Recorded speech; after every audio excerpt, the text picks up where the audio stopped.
The time is January 22nd, 2008. We're in the Archives and Special Collection of Amherst College's Robert Frost Library. My name is Hugh Hawkins, and the subject of this interview is Professor Rose Olver. I had the privilege of being her colleague for many years, and we think there are many things she could tell us. She is something of a legend. There are many firsts connected with her name, but I can assure you it wasn't the firsts alone that made her so important in Amherst history. And so I think we'll get started. I think the first question I'd like to ask you, Rose, is what was your initial contact with Amherst, and how was it that you were hired here? Well, as you know, Terry Allen has written that my being hired created some alarm. So I guess there is a story connected with getting here. I need to go back just a little bit to the fact that my husband and I got our degrees in Cambridge, Massachusetts. He from MIT, me from Harvard. Really Radcliffe back then. I was the last of the Radcliffe PhDs. But we decided that he would look for his job first, but look in areas where I might find a position. And you're a historian, so I'm sure I don't need to remind you the world was very different back in 1962. And I had imagined, looking at what other educated women were doing, that my best bet was to try to get a research associateship. And so I'd heard, after John got his job at the University of Massachusetts, that there was a big-name social psychologist coming to Amherst. And I asked my thesis advisor, Jerome Bruner, to see whether or not I might become a research associate for this big person. And Jerry Bruner nicely was a mentor to women at that time, which not all big professors were. Called Amherst to investigate this, was told that that big-name social psychologist had decided to remain at his home institution where he had gotten what he had wanted from them, and therefore the position was open. And so Jerry Bruner said, well, then I have a candidate for that position, and explained who I was, and was told, Amherst does not hire women. To which he responded, why not? And apparently embarrassed them enough so that they figured that with my credentials, Swarthmore and Harvard, that, how bad could it be to hire me on for a year, right? So I came to Amherst late in the spring, and at a time where, now that I've been a department chair at Amherst, I know that when you have courses on the books and you don't have anybody to teach them, you're in a bit of a situation where you're willing to take a risk, and Amherst risked that. The department chair from Amherst came to interview me in Cambridge. That's and Ted Kester, right. And I think that it was not just my credentials, but the fact that I knew my proper place.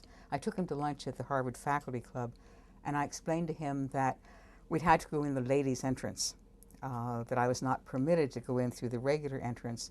And I think that maybe quieted some of his apprehension about hiring a woman.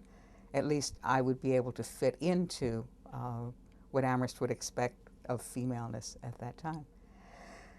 So that's how I got here, in a real job, when I had only anticipated a lesser research kind of position. When we talked earlier, you told me something interesting about how your salary was set when you were hired. Oh my, yes. Amherst, I think, tried to be very helpful. And my husband, as I mentioned, was now going to be teaching at the university. Amherst paid higher salaries than the university. And therefore, there was the fear that they might offer me more money than John was making. And so the president of Amherst, Cal Plimpton, and this, I did not know at the time, and perhaps it's just gossip, but my understanding is that he called the department chair at the university in the Department of Chemistry and made sure that the salary I was offered was below what UMass was offering John. They wanted, I understood, to keep the proper balance in this nice family and not create dissension of some sort. I can see that. It sounds credible to me. And there was a great deal of emphasis then on five college cooperation, and Right. being good to other institutions, and Yeah. neighborly. Yeah. So, So that this conversation could well have happened my without hunch any is that's problem. more than legend, but we'll. Yeah. Okay, well, thanks for that. Uh, Now, a lot's going on Mm-hmm. here, but the period before one gets tenure, in my experience, has become tenser and tenser for young people. Yeah. Your Yeah. case is rather special. Could you tell us about your relationship with the college in the formal sense up until the time you were given tenure? Well, first of all, I want to say that back then, and maybe you remember it as well, uh, tenure was really not the anxious moment, or at least it wasn't the anxious moment for somebody like me who was not really part of a cohort of, And people. from a somewhat different point of view, I'd say the same thing. Yeah. Not to worry, you know. Right. And the way you were told about tenure was that the president called you in and said, you're the kind of person we'd like to keep around, which you then had to understand the Amherst lingo. It was like being expected to attend faculty meetings. There's certain words which convey a lot more than they actually are. But certainly in those first years, Amherst continued to be helpful in a variety of ways. I'm not sure it was really helpful to keep my salary lower, but that got readjusted later. But the attention people paid to making sure that I was legitimate. Joe Epstein, for example, offered to teach a course with me, and we taught a course in language in the philosophy department, which I think gave me the stamp of approval that, you know, really it was okay to have this woman in the classroom. Other folks like Ted Green served on committees with me, and watching him operate gave me a sense of what you do in an Amherst committee, particularly how you control an Amherst committee if you're Ted Green. Right. I've never quite pulled it off the same way, but I know that you grab the authority of taking the notes and setting the agenda. So I share that experience yeah, right. with Ted with you. Well, as he we was a said mentor, I before. think, to many of us who came in new at that time. The other things that were important to me were the opportunities to teach with people outside of my department in staff kinds of courses. And problems of inquiry was just coming in at that time, and that allowed me to teach in the social sciences with other people in the social sciences to learn what it was that an Amherst syllabus ought to be, how you ought to give a lecture, how you run a discussion section, the marvelous meetings we had around the table in Morgan Hall. And then later when I taught in American Studies, this was also important. So that I had a lot of mentoring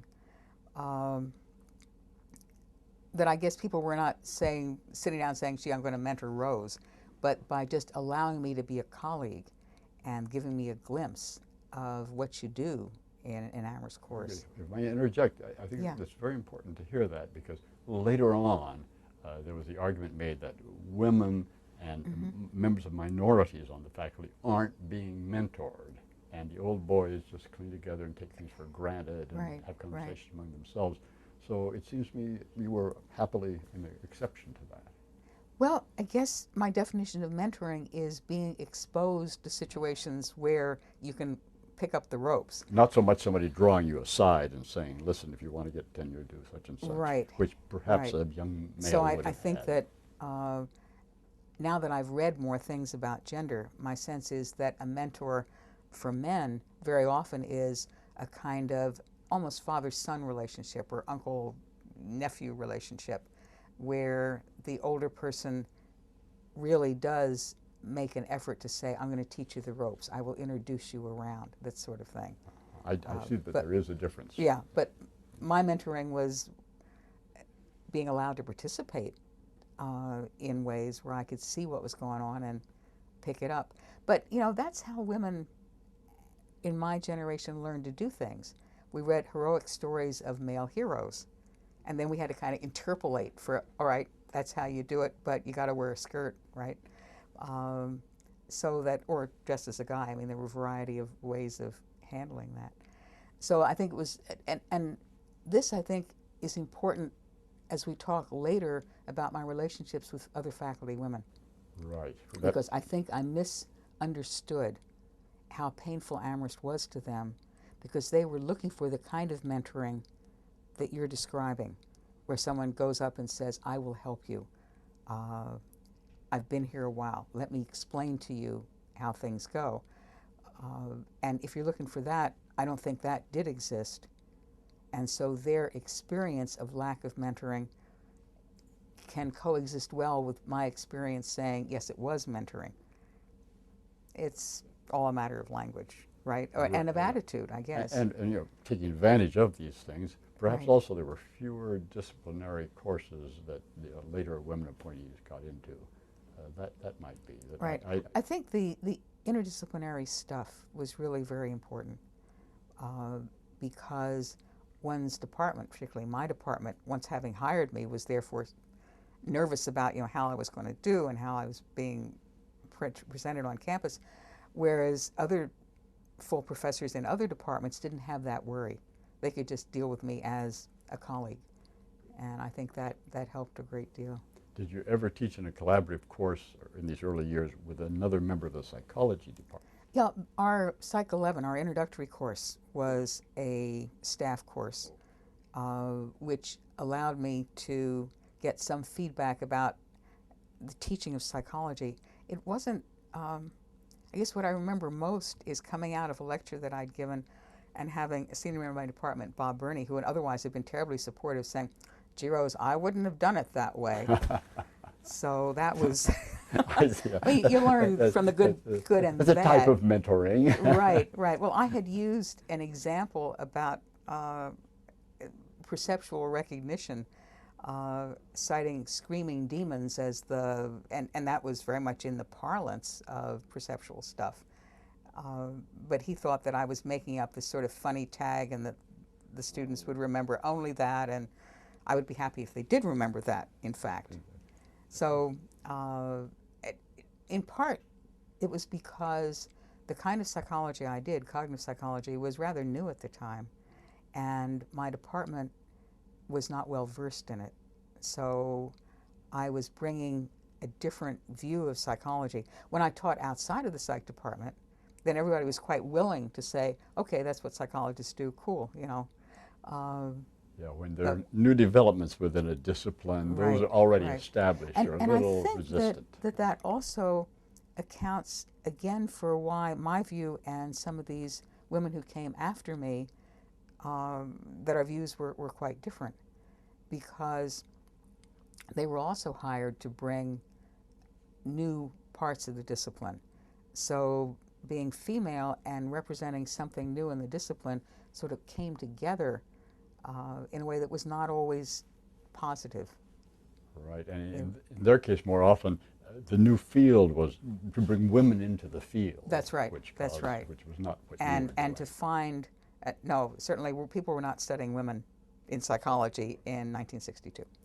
I was not accused of having a feminist bee in my bonnet, which I know the that phrase didn't even exist. That's probably. Right. Well, if it did, it certainly didn't apply to me. I had learned the male view of psychology. That's what it was, and only later was able to realize just that perspective was rather narrow.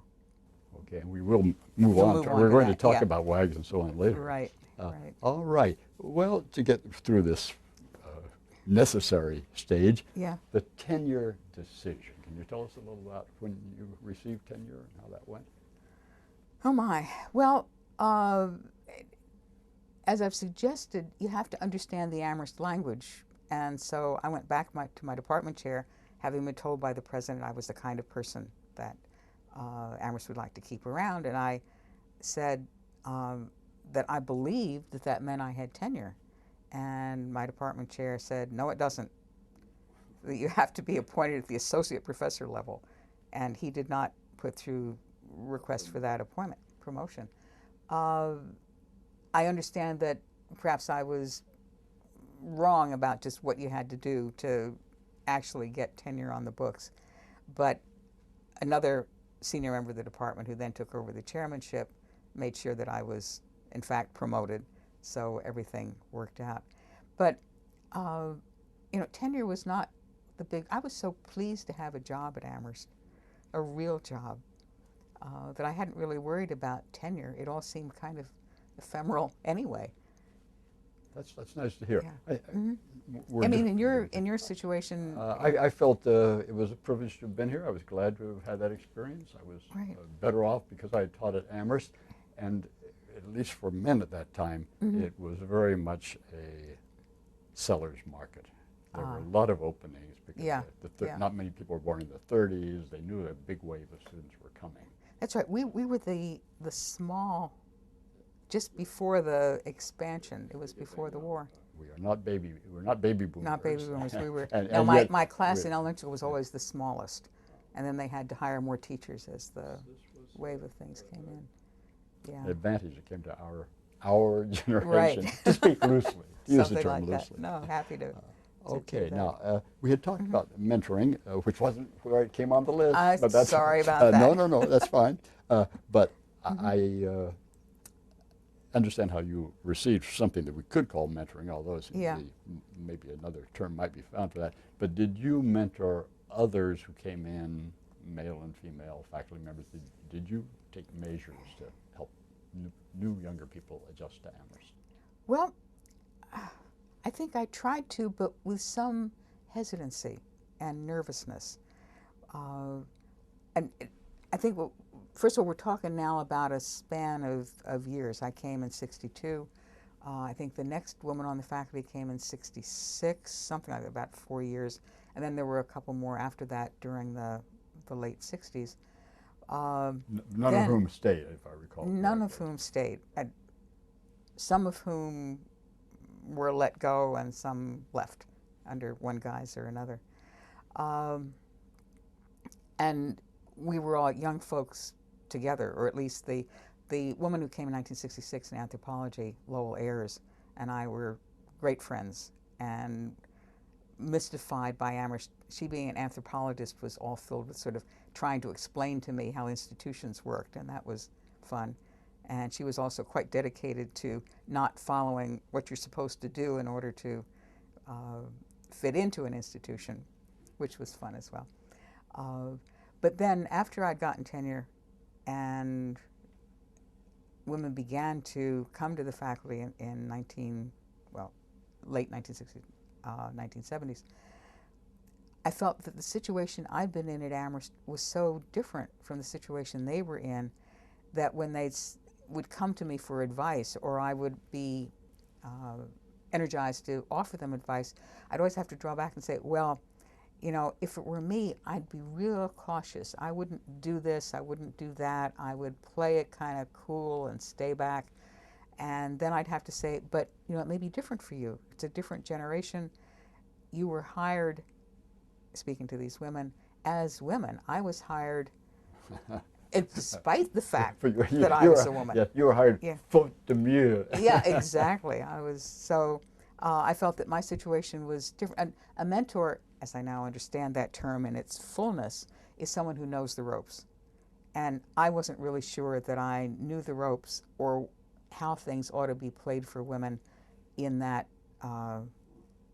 new historical time when women were being hired in the early 1970s, hired because Amherst thought it ought to have women, even if it didn't become coeducational, for the positive education of the male students who needed to have women faculty. And that's a very different world to enter. Also, I think that the women faculty were a little hesitant about where I stood. Was I part of the old boy network, part of the establishment? I had tenure. I'd been here about 10 years. One example of that is during the debates on coeducation, the women faculty, I don't know if you remember the faculty meeting, we came in wearing raincoats and at a moment asked to be recognized, stood up and opened our raincoats. And I think everybody waited, bated breath. We were going to be naked underneath, but we weren't. We had sweatshirts, T-shirts which said, "Keep abreast of the times, vote yes." It was a dramatic moment, which in fact did not get recorded in the minutes of the faculty. And you as a historian, you say, you know, don't talk about things that are somehow in the written record. We had to amend the minutes at the next faculty meeting to indicate that the women faculty had made a statement in favor of coeducation. But let me back up. The reason I'd started in on that story was when the younger women had decided to do this guerrilla theater, which is very much in the works these days. Yeah. They approached me rather hesitantly. They weren't sure that I'd want to participate, that I was not really part of the old guard somehow. And so I think my hesitancy about mentoring and knowing how to mentor was matched by their hesitancy in coming to me as a possible mentor. But as photographs prove, you were there. I was you were there. The teacher. Yes, yes. There is in there is photographic evidence. There is a photograph that now has become legend. There's a copy of it in archives here in the library. There's also a copy in the Women's and Gender Studies Common Room, along with other scenes of early women at Amherst. So I'm very right. glad to get that fully on the record. Well, this is what I wasn't sure. Are we back on track on your list of questions? This would have what I would have said anyway. Is, yeah. You in the teaching situation in the classroom, especially at first, I'm assuming male students, Yes. and then changing dramatically at a later point, or maybe subtly. I'm not sure. But I would like to hear about your teaching style and feeling whether yes. things were difficult for you. Well, I think. And I had taught for a semester at Harvard, so that being in the classroom was not as first-timey as it might have been. But Harvard students, and there were also Radcliffe students, of course, in the class, were different than Amherst students. Harvard students were much more sophisticated with how you deal with female faculty. Amherst students called me sir. I mean, that's what they always called faculty, right? But I had been well trained by my background. I knew that what we were supposed to do was to deliver the lecture, engage in hand-to-hand mental combat, and in fact, my first scrutiny reviews had comments like, well, we left the seminar and went away to lick our wounds. So it was clear that as a swordsman, I had perfected the style enough to compete.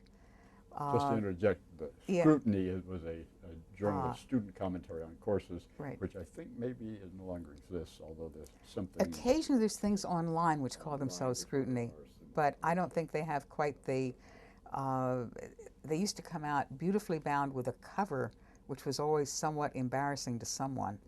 And faculty members had to decide, did they or didn't they want to read? Right, their own reviews, yeah. And it was never, these reviews could never be used as part of the tenure documentation because they were unsigned student opinion. But nonetheless, I think they got it right. I was in there for that same mental combat and stuff. And it was really only teaching with women, and I had the marvelous experience, and again, 5-college, 4-college cooperation. I taught in the early 1970s a course in sex and politics with Jean Grossholtz from Mount Holyoke and Susie Bork from Smith. And all of a sudden I found, there's another way to teach, a more collaborative, discussing kind of way, where you put forth ideas and then don't defend them at all costs, but rather build on them and have other people be critical, and so that what comes out at the end is a much more mutually collaborative kind of notion. And what the faculty member has is the possibility they'll learn something from the conversation rather than just imparting knowledge in one way. So that I really learned a different possibility for teaching through teaching with Sue Bork and Jean Grossholtz, and then also teaching in staff courses where rather than having the big lecture and everybody go to their individual section rooms, they share the classroom, as on occasion happened in the memory course and things like that.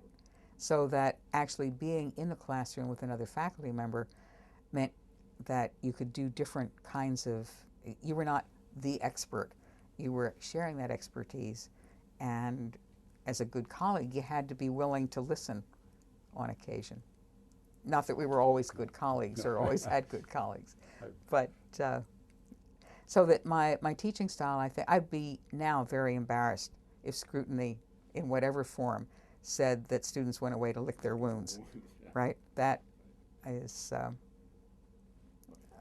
not what I would like to have happen in a class. That's the phrase that stuck with you, and that's Yeah, really right, for us right. too. Okay, I'm getting a good sense of you in the classroom.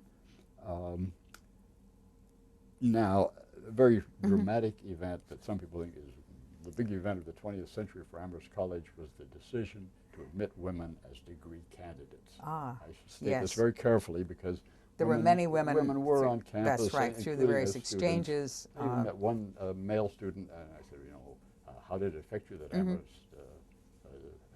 is decided to become coeducational? He said, well, when I was here, I already thought it was coeducational. Yeah, no, there so certainly there were physically women present. Yeah, yeah. Nevertheless, this is a dramatic moment, and you had a great deal of involvement with it. So could you Right. tell us about that decision and your role in the making of that decision? Okay. Well, I suspect that it's a much more complicated matter than I used to believe.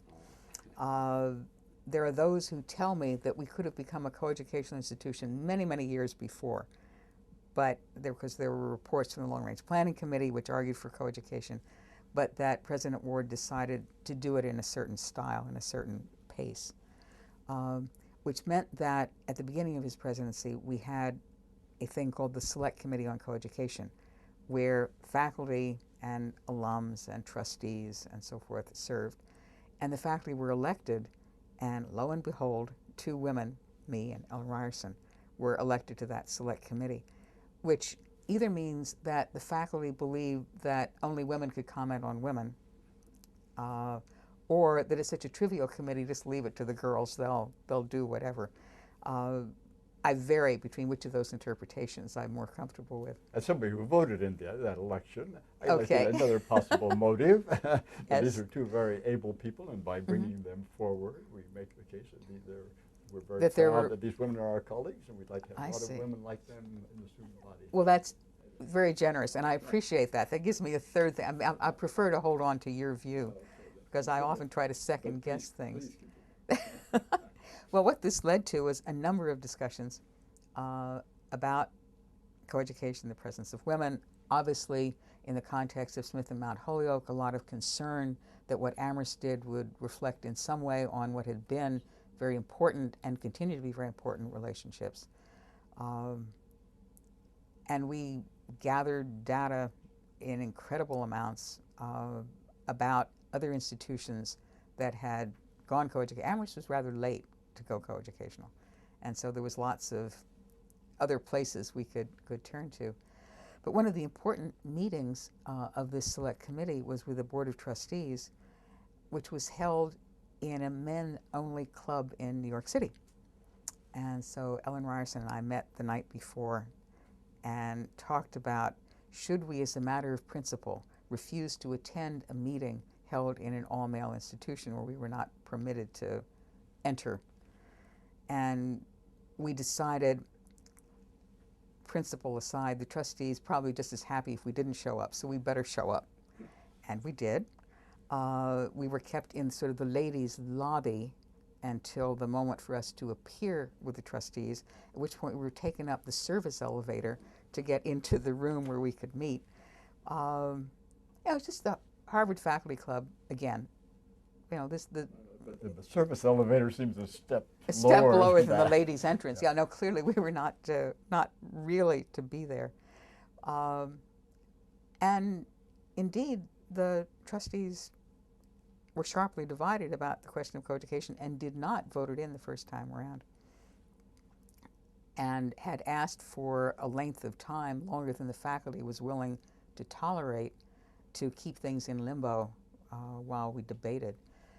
So there was then a great more gathering of materials, and I was on the CEP at that point, and a lot of stuff about will we have to change the curriculum, what will we have to do in order to accommodate women. And I think it's it's true, it's been reported elsewhere, that one of the turning arguments was a visiting committee that went out and looked at other institutions that had become coeducational and found that they had retained their integrity and their identity, which sort of calmed everything down. Amherst would still be Amherst even if we admitted women.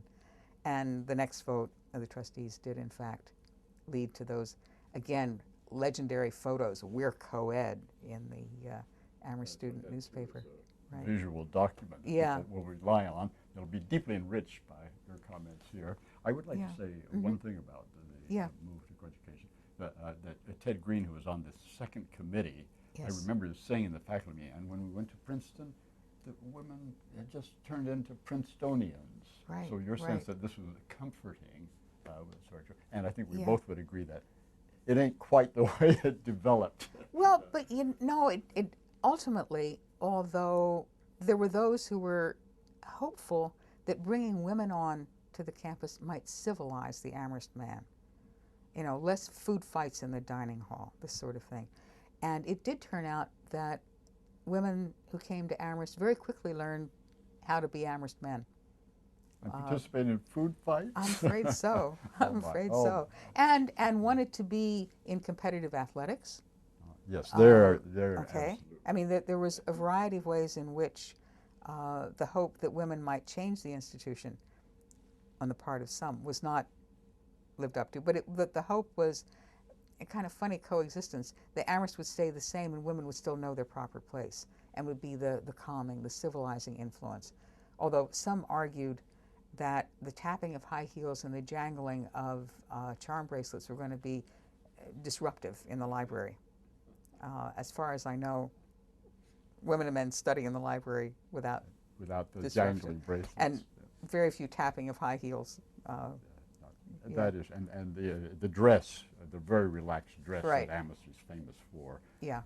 Maybe that too spread. The great exception that I would think of is the end of fraternities. I don't believe that would have occurred, except that women were here, and when they were in fraternities, they were not treated well, to put it mildly, in many Right. cases. And I think that was really what pushed Probably so. that decision. Yeah, yeah. And so Amherst without fraternities is considerably different. Well, I'm not conversant enough, since presumably fraternities no longer exist, with their existence, which I presume they still do, off campus. I mean, fraternities may just have gone underground and still have an influence, but I think that's a story for another interviewer. That's another interviewer. Who might be there must in be on some that. dean who knows Right, the who would know full exactly who was story. served on those kinds of Okay. committees.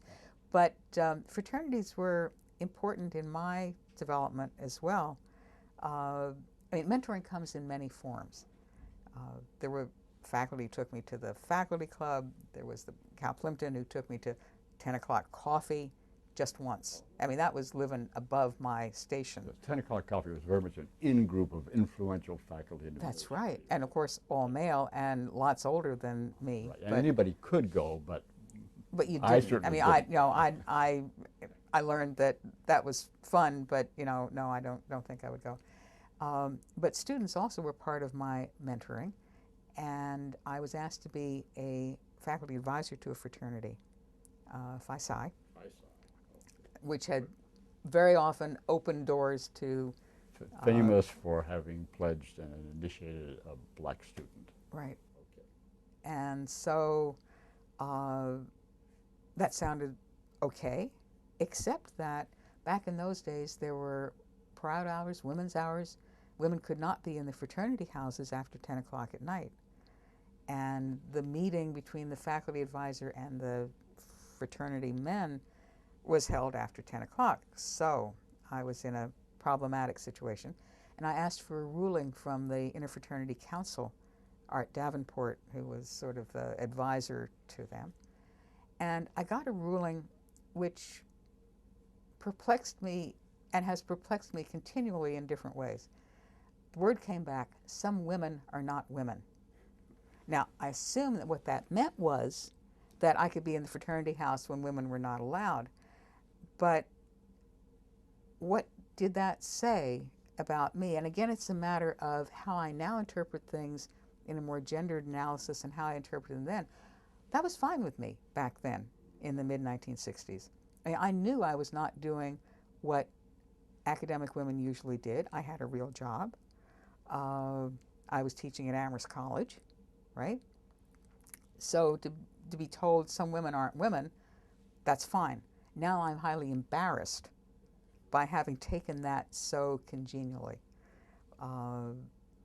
And it's interesting in preparing for this conversation. I, as you know, ran off a copy of my Vita and sort of looked at it as a whole for maybe the first time and found that my current research with my honor students, much of which has to do with women entering male domains and how they manage their femininity, is the issue that came up with Some Women Aren't Women. You know, if you're an Amherst College student and play ice hockey, do you, because you're out there competitive and willing to kill on the ice, lose femininity? Or, as one of my students working on things this year, if you bulk up and do your lifting and weights and have a different body shape than what traditionally women are supposed to have, how does that affect your feelings of femininity? So that Some Women Aren't Women seems to have gotten itself into my subconscious in a way that I'm still playing around with. This is very interesting to see you recalling the attitude at the time, Right. and the way you look back on it now. Right. That's Which makes the whole notion of an oral history or doing this interview just a little suspect, right? I mean, here I am trying to describe what went on back then and trying to remember how I felt back then through lenses which are now much more gendered, much more analytic about the role of women. And in fact, the coeducation debates made me a feminist. I could not any longer remove myself from the women they were talking about, because they were talking about educated women who could become Amherst College students. And so that distancing began to fall apart at the coeducation debates. This is quite a story, Rose. Well, thank you for sharing, as they say. As they say, which means probably it ought to be removed from the record. I don't know. I would hope not. Oh, gosh. All right. We're moving right along. Yes, I think that maybe that was enough on the big decision of Yeah, coeducation. That's so important in and of itself. Mm-hmm.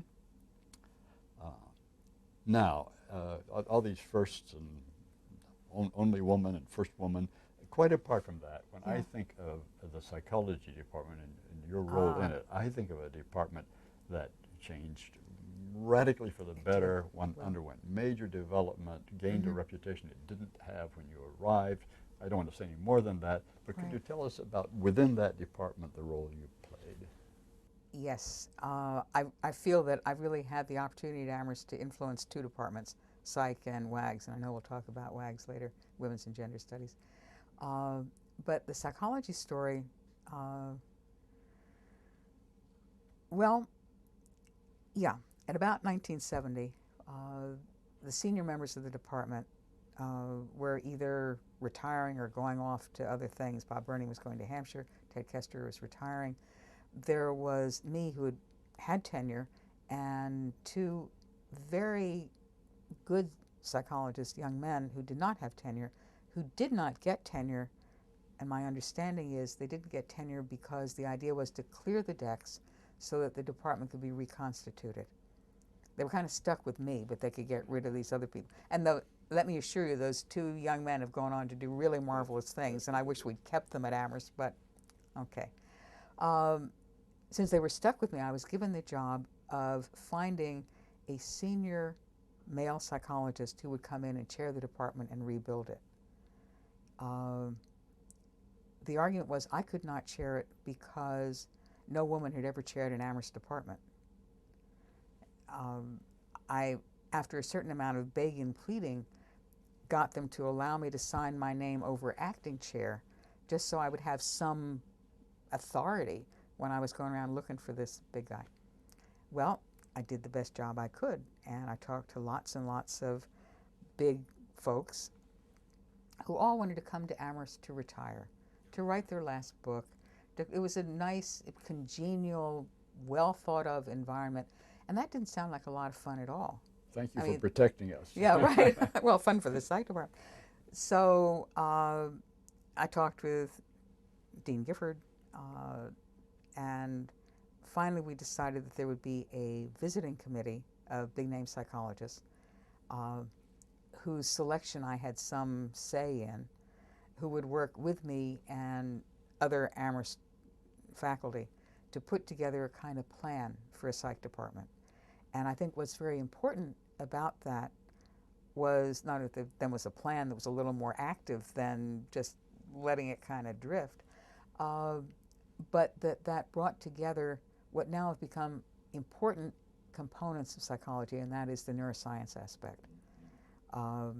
The visiting committee had people who took a physiological perspective on psychology, along with a social and a more humanities kind of perspective, and therefore we laid the foundation for Amherst then and my working with Tom Yost and Alan Croft to put together a request to the Sloan Foundation to establish neuroscience at Amherst. I believe, somebody's going to have to check the history on it, that was the first liberal arts neuroscience endeavor. I certainly recall that claim being made at the time. Right. Great pride being Right, taken in right. the neuroscience department. Yeah. So that we then established a psych department that incorporated the physiological side along with the social science side. And that has continued, I think, very actively to the present. It meant, though, that once we had this plan, I had to go out and sell it to aspiring faculty. And I remember taking our first physiological person, Al Sorensen, to Appleton Hall and opening up a dusty room with a few electronic things hanging from the walls and saying, imagine the rat colony that will live here. And he imagined, he said, yeah, we can do this. And you need to have someone who could take an empty, dusty room and imagine how it could become an active laboratory. And he came and set that on a good path, I think. I remember the odor of the rats when one entered that room. Yeah, there had been rats in the building before, in cages. I mean, there may have been rats in the building in other ways as well.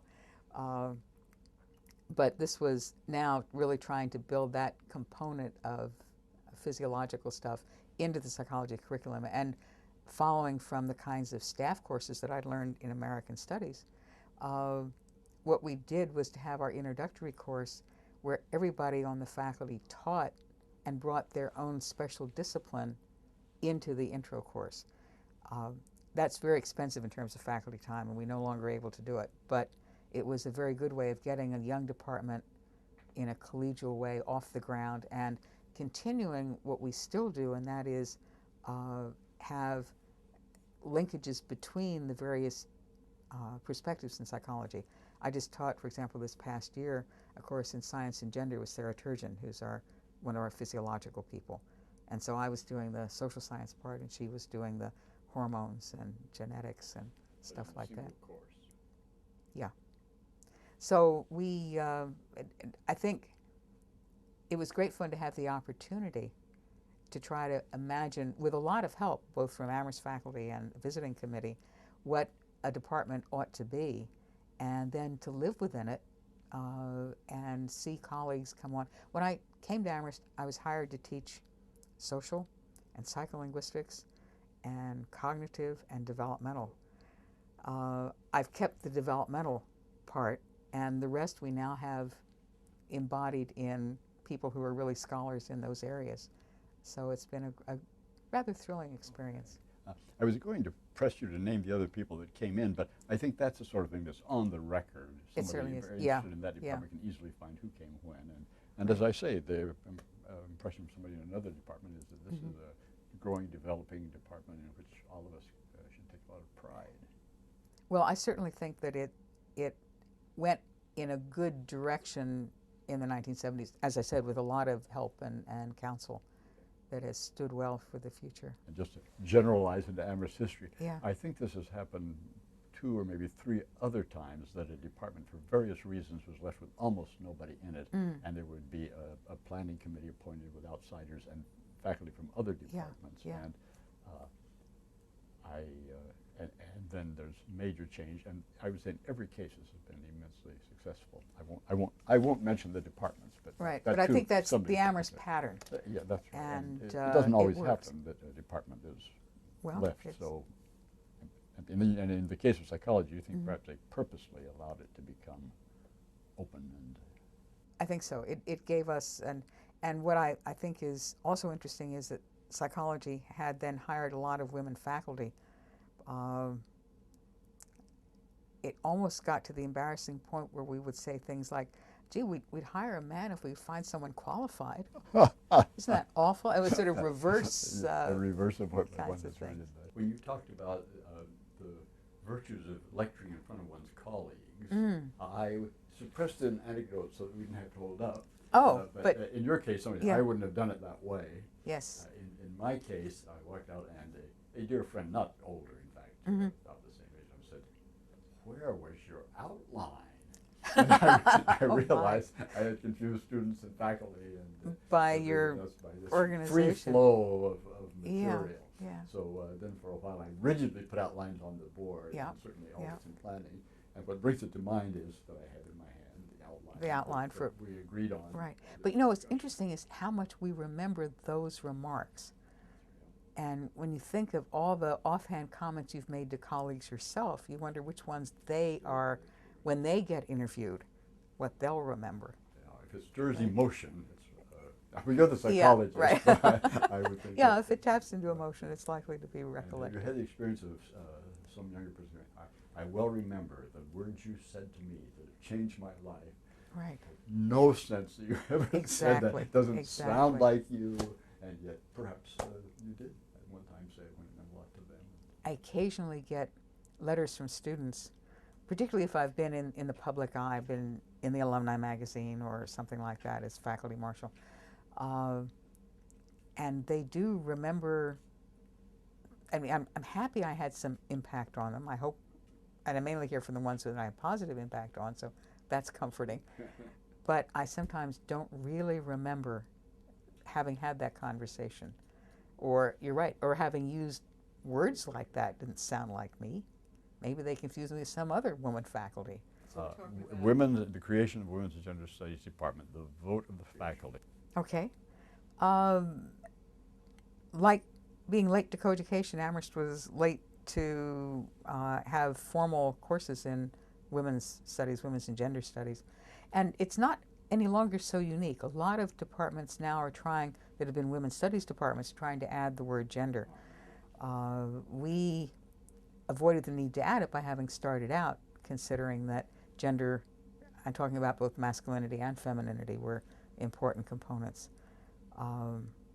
Was not entirely a strategy to get a positive vote in from the faculty.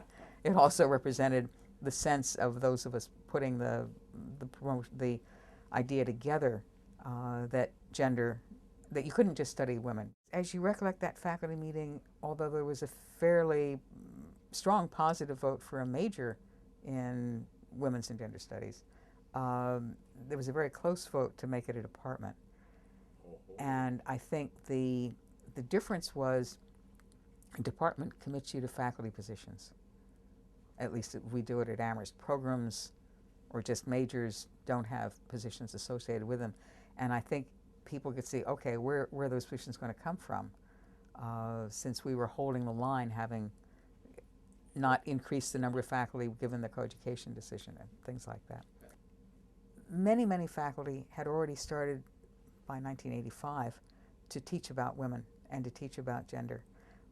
It was becoming part of the general academic consciousness in a way that it hadn't been 10 years, and certainly not 20 years before then.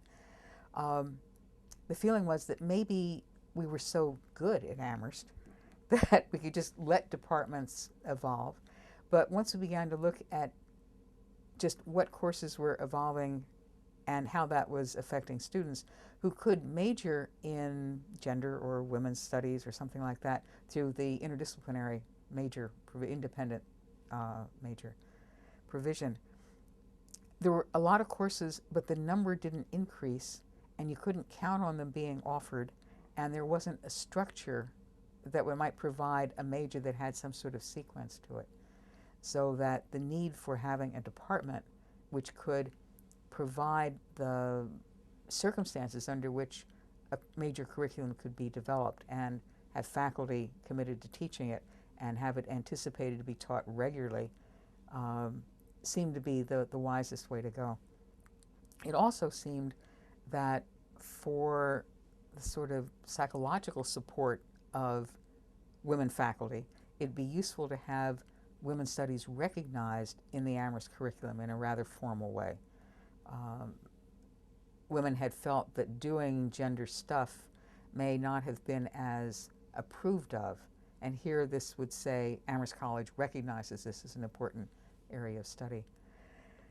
So we had the usual sort of Amherst committees to look into how to do it, and proposals brought before the faculty, and then a vote both for the major and for the department, and then a committee, always a committee, to implement that vote. And I was happy to be chair of that implementation committee.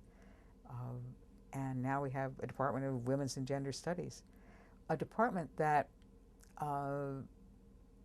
has always relied heavily on willingness of faculty from other departments to contribute courses, but tried to provide a structure within which we would have an introductory course, a senior level kind of endeavor to provide the frame. And at the moment, our department faculty have been in WAG severely depleted. We have some excellent faculty who've now gone off to teach at Harvard or Santa Cruz. We also have a number of WAG's faculty who get tapped to be associate deans and things like that. So we're again in a state where we need to consider, and in fact are doing a self-study, and we're going to have a visiting committee, just how we can put things back together. Given our earlier conversation about how Amherst departments have profited from that, I think we can expect that the WAG's tradition will be augmented and go forward nicely as a result of that kind of procedure. I hadn't thought of this recent history. Yeah.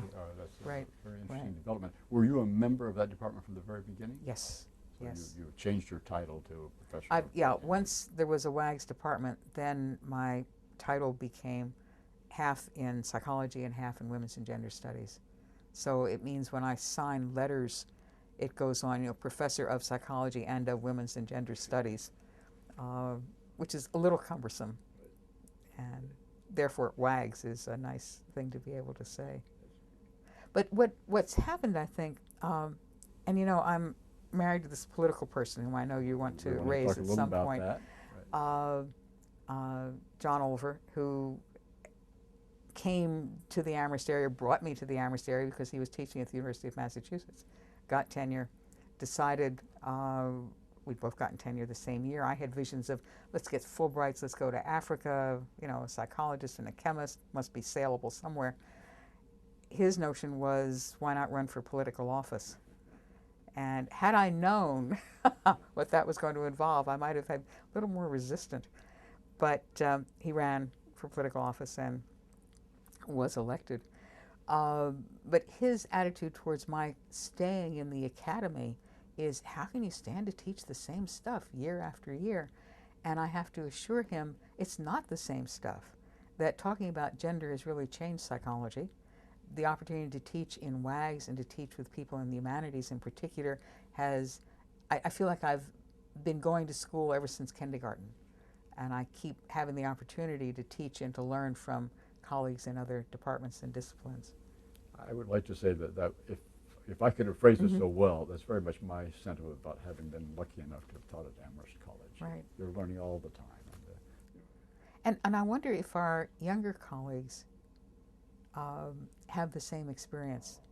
The reduction in staff courses, collaborative teaching, we've hard-pressed now to get even the first-year seminar situation in some sort of collaborative mode.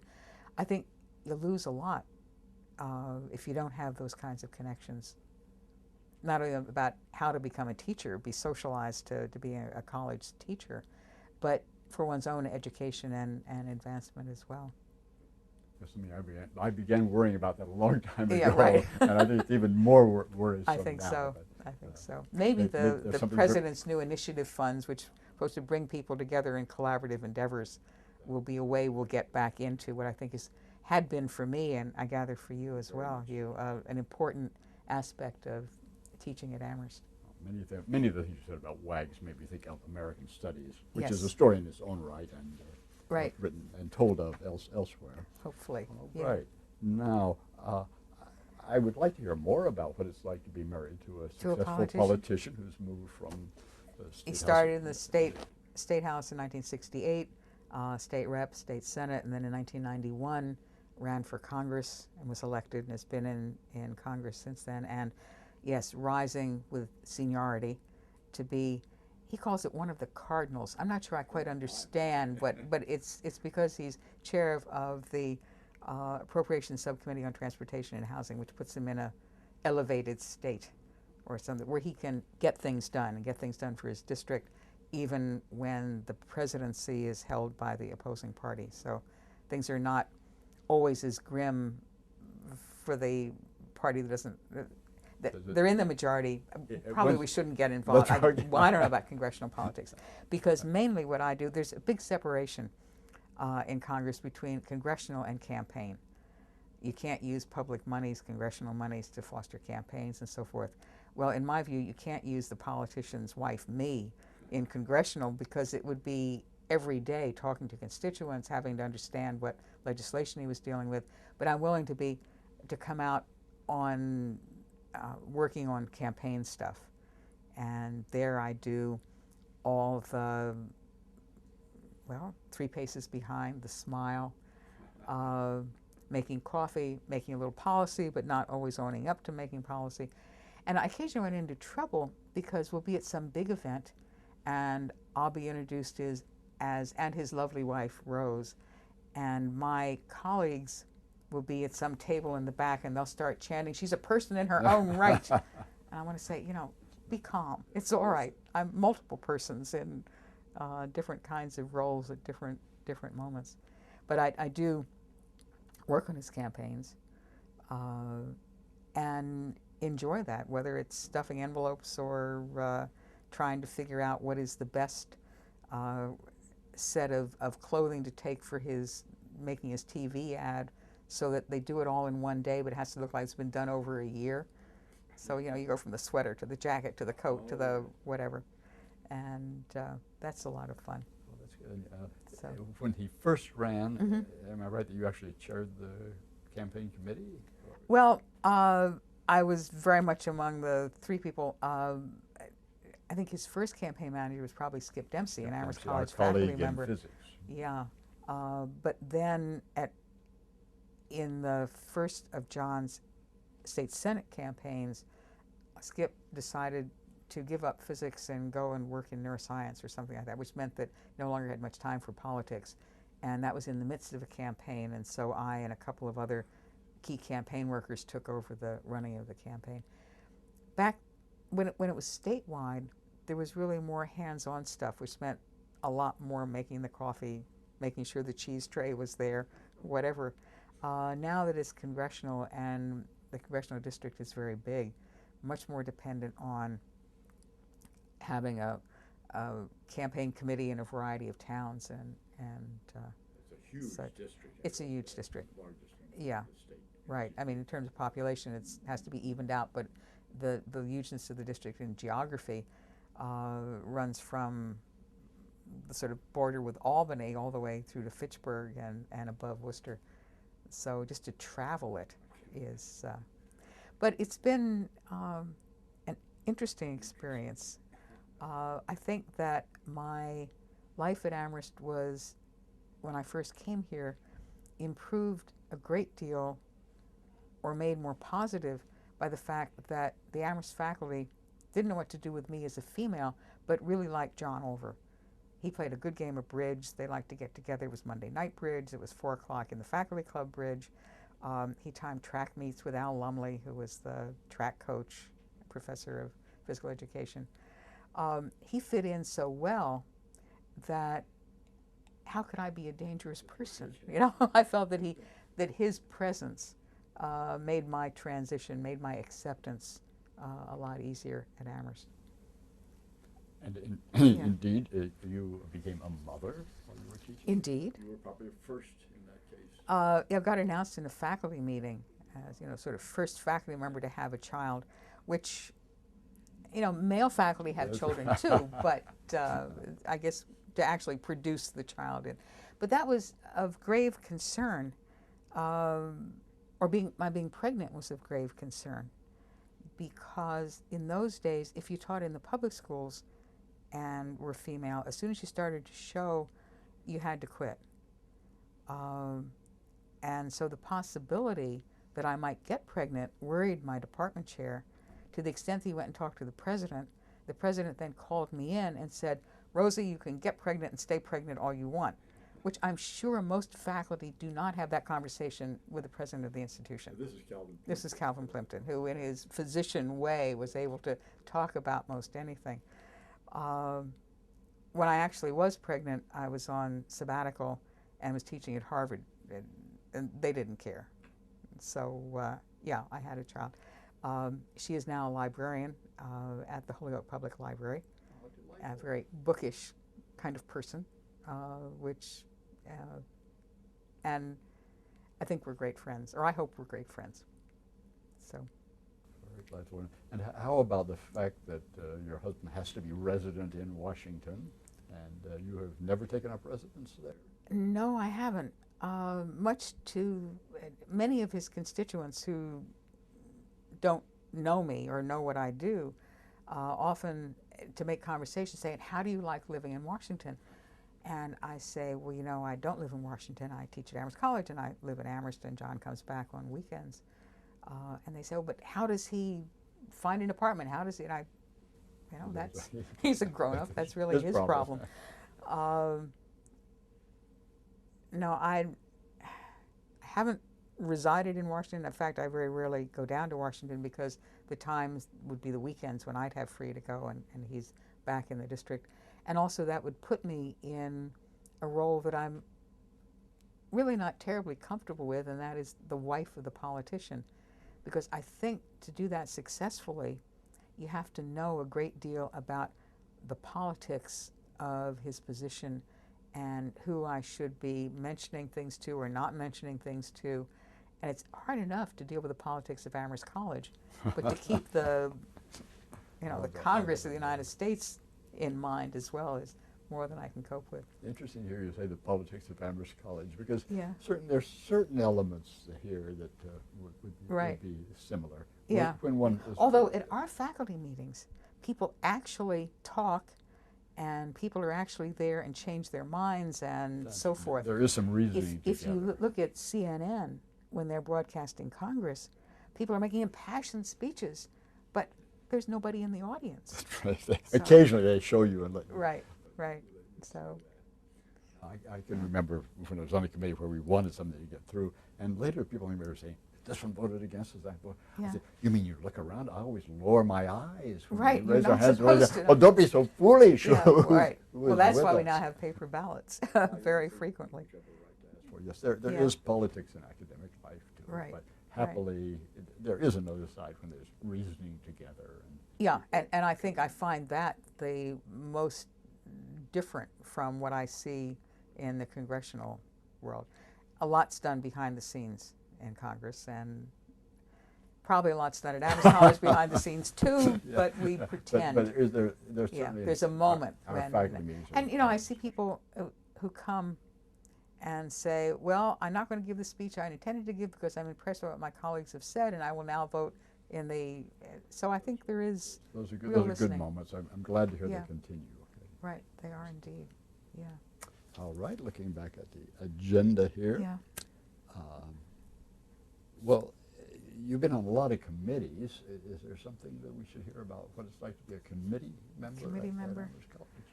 It got better once there were more women, because for a while I would be asked to serve on committees because we need a woman on the committee, and I would have to say, please tell me I'm competent. You know, not just my gender, but there's something. Been on the committee of 6, 5 times, something like that, through a great range of presidents. That's been interesting to see the development and how much the personality of what goes on in the committee depends upon its composition, not just the president, but the other individuals as well. Remember quite vividly the first time I was on with another woman on the committee, Jane Taubman. And you know, what happens often on committees with women's voices is that a woman makes an important point and it sort of seems to go into the great void, and then later a man makes the same point and people say, that's a great idea, you know? And what Jane and I were able to do is to say things like, you know, Jane said that about 5 minutes ago. Or if you'd listened, Rose had already covered that point before. So that it was kind of, it was in addition to whatever the agenda was for the committee meeting, there was another kind of social, gendered agenda going on as well. This must have been instructive to the others. I doubt whether it instructed them a lot, but it made us feel better to be able to claim the right to an idea on occasion. I think that, yeah, I've been on a lot of committees. The ones that I've felt most satisfaction in, I think, are the search committees. Search committees for presidents, for the librarian of the college, for the dean of students, where you feel that you're contributing to something which is then going to have a policy kind of impact. So I've had a lot of fun messing with that too. Your sense of, you are, you know, trying to convey what Amherst is like to this person and see if there's a connection. Right, there. right. Those And to imagine, although it doesn't always turn out the way you think, what they're going to be like in the Amherst context, and whether the ideas which they're gleaning from their present place take flower here in some reasonable way. There may indeed have been mistakes, but I think on the whole Amherst has a very good pattern of searching. And, I think so. I think we're really good at committee stuff. And I am saddened when I see moves in contemporary Amherst life to sort of cut the number of committees, to have faculty not participate as extensively in the business of running the institution. faculty role in governance is right. the phrase that the AAUP uses. And when I realized, yeah, Amherst is pretty good at this, but all over the country it's shrinking. Yeah, no, I think so. And I think that it is because more emphasis is being put on disciplinary stuff. Well managed, yeah, well something like that. administered, efficient. But you know, this may just be my age speaking, and, Yes, yeah. and Yes, I've seen it differently at an earlier time. So. Well, not that we couldn't go on for a long Right, time, right. but I have got down to, were there other things you had hoped would come up as we talked? I think we've about covered everything I can think of. Well, that's good. And, It's been personally delightful Well, it's for been me. great fun talking with you and having your input and seeing this from more than one perspective Thank as you well. for letting me know that that would be welcome. Let's hope that future viewers will glean something from this that's important to them. Sounds good. Thank you Thanks so again, you. And thanks to the Yes, thanks recording to the staff.